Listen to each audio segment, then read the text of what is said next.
Spirit wants us to know that our personal relationship with God is everything and the only thing. I had to kind of underline that in red several times, that moving forward, all else will be swept away. And I'm reminded of that vision that came, gosh, I don't even remember when, somewhere between November and February. I know I started talking about it individually before we started talking about it on the call here, but there was a feeling from Spirit that all adults that were not aligned with their inner wisdom, there was a storm coming. There was a wave of energy coming. I remember feeling it like I was in a cornfield and there was like some natural force coming that was going to flatten everything in its sight, except for the children, the animals, and the adults, which were standing in their authenticity, in their true power. And that doesn't mean coming from a place of I'm a this person or I'm a that person. It was people who, when all was stripped away, like when natural events happen, earthquakes or tsunamis, the people that step forward to be the helpers in those moments, those are the people that Spirit is speaking to here as being the ones that are left upright. And in the meditation, it was called the Great Leveling, the end of titles, roles, and nobilities. And I had written like earthquake in parentheses here, not to say that there's an earthquake happening physically, but that there's an earthquake happening metaphysically, where we are having to kind of loose all of these costumes that we have worn, these identities that we have worn that, have paid the bills or have allowed us to feel like we have a passion or an art or a creative outlet, or simply, just a way to express ourselves in this world. And anything that is not truly aligned with who we really are is going to be released in this spiritual process. And yet Spirit says what we receive in return is our divine inheritance. And my friend Mimi today was typing to me and something sent this a space, and she said, oh, my return key is kind of doing its own thing. And as I was reading return key, Spirit was like, this is the return key. Like, this is the key back to your divine inheritance, and it is in your hand. And we just have to remember that it's not ever going to come from outside of us. It's always going to come from within. And the last energy that Spirit really wanted to speak to around this particular collective and personal individual shakedown is that the mother, father, and divine child energy, the trinity of what we might call soul, spirit, and personality or human, are now going to be in remembrance of the original divine trinity, the 3 in 1. And what Spirit means here is that on this earth, God has allowed itself to personify into masculine, into feminine, and also into a divine child self. And yet, due to the fall and due to the distortions that we have experienced throughout this experience of what we're calling time space, we have had a distorted father and we have had a distorted mother. And of course, we all know what happens when you have distorted mother and father energies.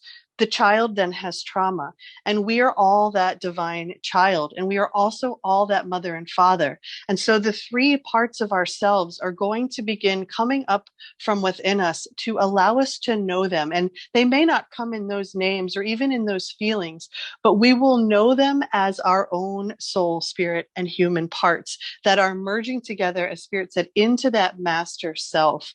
And when we are in this remembrance of the divine trinity, we are also living and walking as that prayer. So what does this all mean? Well, Spirit says we're remembering our creatorship, our spiritual beings. Once again, we do not live within victimhood as we understand the motivation and the purpose of creation, even if our personality self appears to be suffering. So when we are harnessing this perspective, yeah, we might get pissed, we might have the feelings come up because we are human. It's not like they just poof, go away, that you don't feel the fear or the anger, the rage, the sadness, the grief. But we don't stay within a space of victimhood. We kind of allow it to move through us as a waterfall, and we ask our inner self to understand, like, why is this happening? What is the motivation? What is the purpose of this creation? Because my God, like, my human self is really freaking struggling here. And Spirit will always answer. Our soul will always answer. But it will require us to take full responsibility for every choice, action, and reaction that is occurring in our lives. And here in meditation, the question came through from the masses. So if there's a war going on or a mass shooting, I'm supposed to take personal responsibility for that. And here Spirit replied, individual personal responsibility, no, but collective responsibility, yes. What we choose to witness, we have had a hand in creating at a more expanded level. And from this space, we understand which collective challenges best suit our individual soul's evolution, and our consciousness enters this dreamscape. So what Spirit means by that is, when we enter this physical reality, this physical dimension, we're going to choose a point in the time-space continuum or the eternal now where we can get the best bang for a buck, where we're going to have the most soul evolution in the shortest period of time. And that might be entering a war zone. That might be having experiences on the human level that feel less than divine.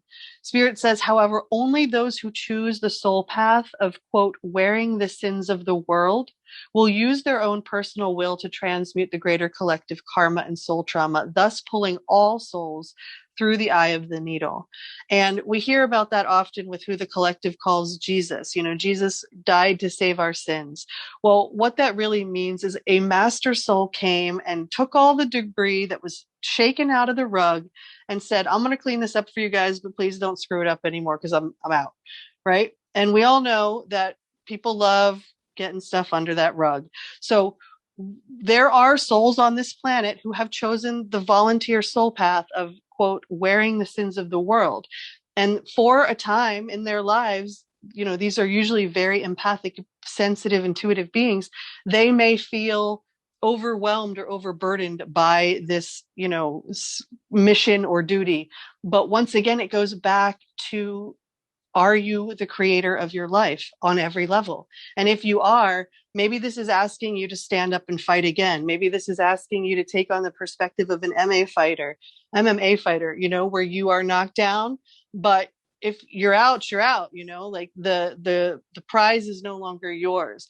And so there's this feeling from Spirit that no matter what path of soul that we have chosen to get to this level of mastery, no matter how much suffering or trauma we have created, when we remember that it's the soul that has designed this and the personality is the one who is experiencing it, we are able to then help them merge together, where one becomes a parent consciousness to the other and allows it to have the grace to expand with the perspective that's going to allow for peace.